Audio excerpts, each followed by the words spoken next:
Alors, j'ai un partage sur le cœur par rapport aux prophéties. Que Dieu nous donne le discernement par rapport aux prophéties. Merci Père pour toutes les prophéties que tu as données, que tu nous donnes Seigneur. Merci parce que tu es un Dieu qui parle.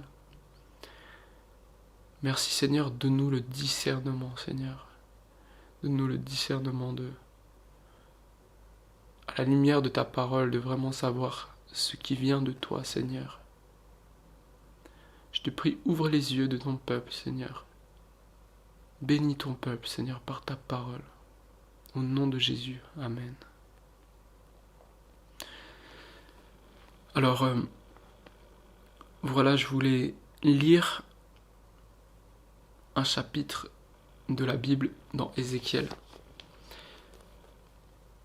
Donc, j'ai beaucoup entendu de prophéties, de réveils par exemple, dans les églises. Et beaucoup de fois, j'ai vu des personnes prendre un micro et prophétiser, et j'ai vu vraiment les merveilles de Dieu, des prophéties, où c'est Dieu qui parle. Mais j'ai passé beaucoup de temps à entendre les mêmes prophéties dans certains milieux, avec des prophéties qui revenaient sur le réveil, il va y avoir ci, il va y avoir ça, ça va être merveilleux. Et beaucoup des prophéties positives, dans le positivisme. On me disait beaucoup, tant que c'est positif, il faut le dire. Si c'est pas positif, ça vient pas de Dieu. J'ai déjà entendu ça. Et au début, j'étais jeune converti, je me questionnais et je me disais, ok. Je dis ok. Mais je voyais quand même un bug, parce que quand je lisais ma Bible, je voyais que tous les prophètes, ils n'ont pas été envoyés pour annoncer forcément que des bonnes nouvelles. Oui, ils ont annoncé des très bonnes nouvelles. Ils ont annoncé des magnifiques nouvelles. Mais souvent, Dieu les a envoyés pour avertir, pour les remettre sur un droit chemin. Et je crois que Jésus est le même hier et aujourd'hui éternellement. Et que c'est lui qui a inspiré tous ces prophètes. Et je crois aussi que aujourd'hui, malheureusement, il y a une tendance à confondre la prophétie et ce que l'homme aimerait voir venir. Et je crois que, comme dit la Bible, il n'y a rien de nouveau sous le soleil. Et je vais vous montrer par ce chapitre, j'espère que vous connaissez enfin, je pense que certains connaissent ces chapitres, qui sont vraiment frappants et qui relèvent ce qui se passe aujourd'hui. En fait, quand je suis tombé sur ces chapitres, c'est comme si Dieu m'ouvrait les yeux sur ce que j'avais vécu par rapport à ces conférences ou ces assemblées qui prophétisaient tout le temps des choses positives. Pourtant, l'état spirituel que Dieu me montrait dans le corps de Christ était souvent triste, parce qu'il y avait des gens qui n'étaient pas libres du péché, qui vivaient dans les ténèbres, mais qui revenaient chaque fois à l'église encore et encore, dimanche après dimanche, pour entendre des douces paroles, mais qui finalement ne vivent pas la liberté de Christ. Alors, je vais commencer à lire. C'est vraiment quelque chose, je crois, qu'on vit actuellement dans le corps de Christ, où il y a beaucoup de personnes qui veulent tellement voir le positif. Et ça m'arrive aussi, j'ai tellement envie de voir le positif que je fais un déni de la réalité. Et que je veux comme prophétiser ce que j'aimerais qui arrive. Cependant, on sait que les pensées de Dieu ne sont pas nos pensées. Alors je vais commencer à lire Ézéchiel chapitre 13. La parole de l'Éternel m'a été adressée. Fils de l'homme, prophétise à l'intention des prophètes d'Israël. Tu diras à ceux qui prophétisent d'après leur penchant. Écoutez la parole de l'Éternel. Voici ce que dit le Seigneur, l'Éternel. Malheur aux prophètes fous qui suivent leur propre inspiration et ne discernent rien. Tes prophètes Israël sont pareils à des renards au milieu des ruines. Vous n'êtes pas montés devant les brèches, vous n'avez pas construit de mur pour la communauté d'Israël afin de tenir ferme dans le combat le jour de l'Éternel. Leurs visions ne sont que fausseté et leurs prédications que mensonges. Ils affirment C'est ce que déclare l'Éternel, alors que l'Éternel ne les a pas envoyés. Et il faut espérer que leur parole s'accomplira. Les visions que vous avez ne sont-elles pas fausses, et les oracles que vous prononcez ne sont-ils pas mensongers? Vous affirmez, c'est ce que déclare l'Éternel, alors que moi je n'ai pas parlé. C'est pourquoi, voici ce que dit le Seigneur l'Éternel. Parce que vous affirmez des faussetés et que vos visions sont mensongères, je vous en veux, dit le Seigneur l'Éternel. Ma main s'attaquera aux prophètes qui ont de fausses visions et prédisent des mensonges. Ils n'appartiendront pas au conseil de mon peuple, ils ne seront pas inscrits dans le registre de la communauté d'Israël, et ils ne vivront pas dans le pays d'Israël. Vous reconnaîtrez alors que je suis le Seigneur l'Éternel. Tout cela arrivera parce qu'ils égarent mon peuple, en affirmant que tout va bien, alors que rien ne va. Mon peuple construit un muret, et eux, ils le couvrent de plâtre. Annonce à ceux qui couvrent de plâtre qu'il s'écroulera. Une pluie torrentielle surviendra. Vous, grêlons, vous tomberez et la tempête éclatera. Une fois le mur écroulé, ne vous dira-t-on pas, où est le plâtre dont vous l'avez recouvert? C'est pourquoi, voici ce que dit le Seigneur l'Éternel. Dans ma fureur, je ferai éclater la tempête. Dans ma colère, une pluie torrentielle surviendra. Les grêlons tomberont avec fureur, avec la destruction pour objectif. J'abattrai le mur que vous avez couvert de plâtre. Je le jetterai par terre, et ses fondations seront mises à nu. Jérusalem s'écoulera, et vous disparaîtrez dans ses ruines. Vous reconnaîtrez alors que je suis l'Éternel. J'irai ainsi jusqu'au bout de ma fureur contre ce mur, et contre ceux qui l'ont couvert de plâtre. Alors je vous dirai, plus de mur, plus personne pour le replâtrer. Plus de prophètes d'Israël qui prophétisent à l'intention de Jérusalem, qui ont des visions affirmant que tout va bien alors que rien ne va, déclare le Seigneur l'Éternel.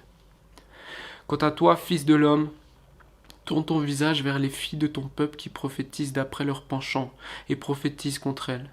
Tu diras, voici ce que dit le Seigneur l'Éternel. Malheur à celles qui cousent des coussinets pour tous les poignets, qui confectionnent des voiles de toute taille pour la tête, afin de prendre des personnes au piège. Pensez-vous pouvoir prendre au piège les membres de mon peuple et préserver votre propre vie? Vous me déshonorez auprès de mon peuple pour des poignées d'orge et des morceaux de pain, en faisant mourir ceux qui ne doivent pas mourir et en faisant vivre ceux qui ne doivent pas vivre. En effet, vous mentez à mon peuple et il croit à vos mensonges. C'est pourquoi voici ce que dit le Seigneur l'Éternel. Je m'en prends à vos coussinets, qui vous permettent de prendre des personnes au piège comme des oiseaux. Je les arracherai de vos bras, je laisserai partir les personnes dont vous cherchez à prendre l'âme au piège comme des oiseaux. J'arracherai aussi vos voiles, et je délivrerai mon peuple de votre pouvoir. Ils ne seront plus une proie entre vos mains. Vous reconnaîtrez alors que je suis l'Éternel. Vous découragez le juste par des mensonges, alors que moi-même je ne l'ai pas attristé. Et vous encouragez le méchant, l'empêchant ainsi de renoncer à sa mauvaise conduite et conserver la vie. C'est pourquoi vous n'aurez plus de fausses visions et vous ne transmettrez plus de prédications. Je délivrerai mon peuple de votre pouvoir. Vous reconnaîtrez alors que je suis l'Éternel. Quand j'ai lu ça, en fait, j'étais jeune converti et j'allais dans pas mal d'assemblées, dans les assemblées, j'allais dans les conférences, j'étais tellement touché par l'amour de Dieu.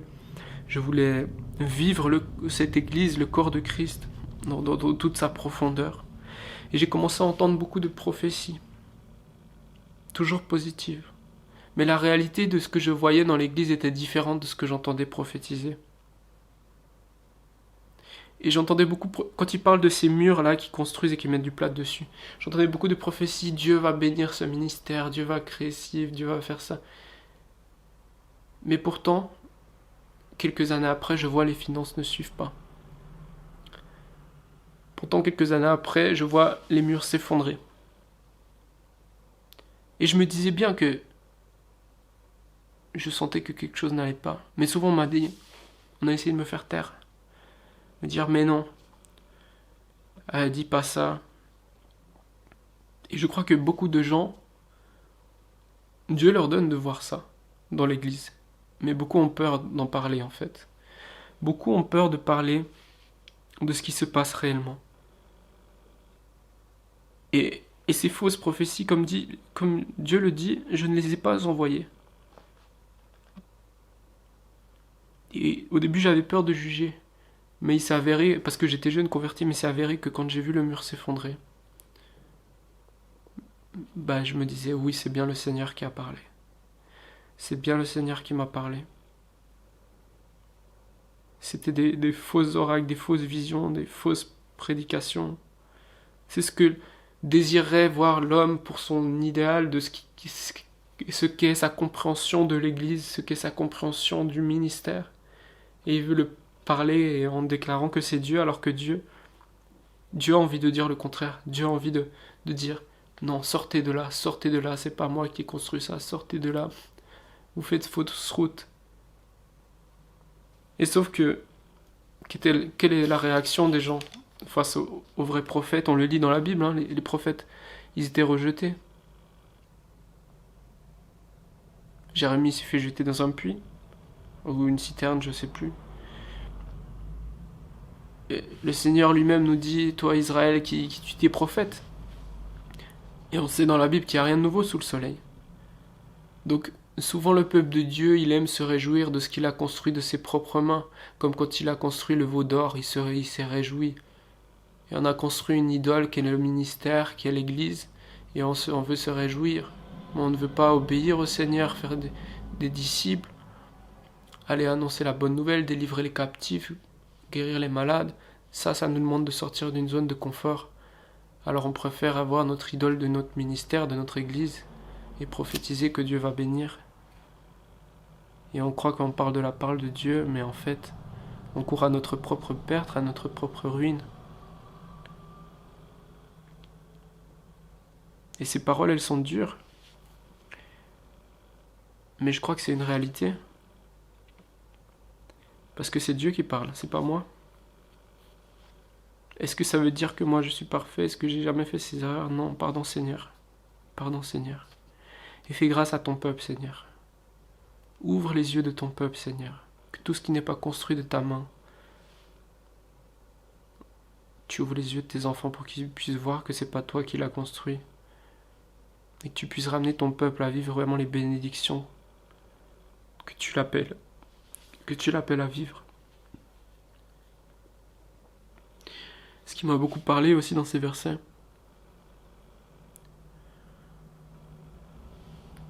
vous me déshonorez auprès de mon peuple.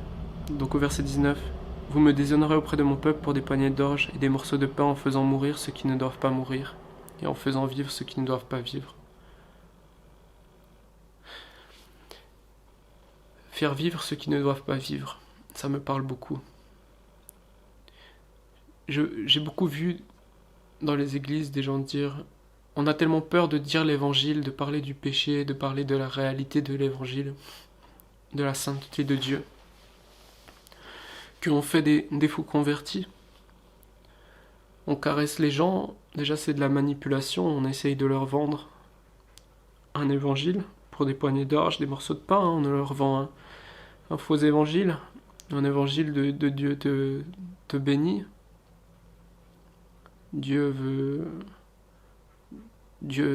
C'est limite, on vend, Dieu a besoin de toi, mais c'est nous qui avons besoin de Dieu. Et en fait, on essaye de faire vivre ceux qui ont besoin d'entendre, qui ont besoin de se repentir.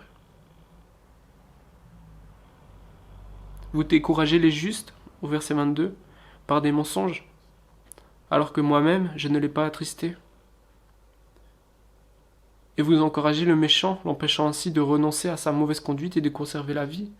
Quand je dis à quelqu'un qui vit dans le péché, Dieu il t'aime, continue, tu verras, ça va aller, et que je connais totalement sa vie, et que je ne l'avertis pas par amour, et que je ne dis pas à mon frère, Jésus, oui, il t'aime. Mais là, il faut changer. Là, il faut changer. Là, tu n'es pas dans la lumière, et tu as besoin de Jésus.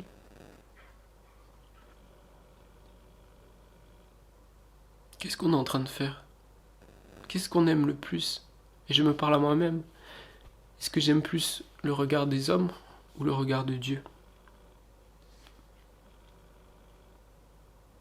J'encourage vraiment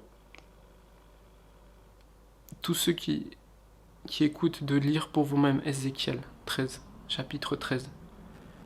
Et que Dieu nous donne le discernement de voir qu'est-ce qui vient de lui, qu'est-ce qui ne vient pas de lui. Dieu veut bénir, mais le chemin à la bénédiction, c'est Jésus. Et Jésus, il dit, celui qui ne porte pas sa croix ne peut pas me suivre. Celui qui ne renonce pas à lui-même ne peut pas me suivre. On essaye de faire un package, d'avoir les bénédictions sans renoncer à rien.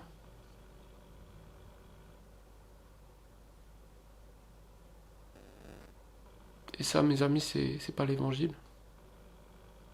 Jésus nous dit, une graine pour qu'elle donne la vie, elle doit mourir.